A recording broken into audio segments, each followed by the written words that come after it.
కళ్ళు లేని కబోది, కళ్ళు లేని కబోది అని ఎదుటోళ్ళని అనుకుంటా 10 సంవత్సరాలు ప్రజాప్రతినిధిగా అవకాశం ఇచ్చిన ప్రజల్ని కళ్ళున్న కబోదులుగా తయారు చేసిన ప్రజాప్రతినిధి గురించి నేను మాట్లాడాలనుకుంటా ఉన్నా.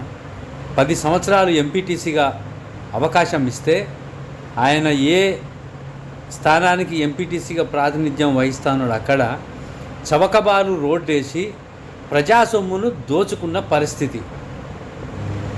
మాట్లాడే వాళ్ళను, ప్రశ్నించే వాళ్ళను కళ్ళు లేని కబోదికి కనబడవా అని అనే బదులు మళ్ళీ ఎంపీటీసీగా గెలవాలని అనుకుంటా ఉన్నా నేను అని ఆలోచించుకుంటే మంచిది తప్ప ఎప్పుడు భజన చేసుకుంటా, ఆ భజన చేసి పబ్బం గడుపుకుంటా 10 సంవత్సరాలు ప్రజల్ని ఏ పనులు చేయకుండా మాయ మాటలతో ప్రజల్ని ఆకట్టుకొని ప్రజాప్రతినిధిగా అయ్యింది తప్ప ప్రజల కోసం చేసిందేమన్నా ఉందా అన్నది ఆలోచించుకోవాలి కబోది. అట్లనే ప్రజలకు కూడా విజ్ఞప్తి, ఆలోచించాలి.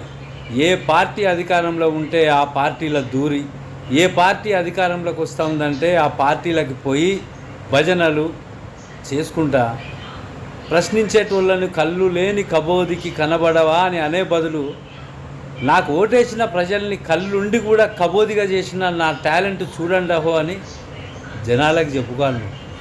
అర్థమైందా?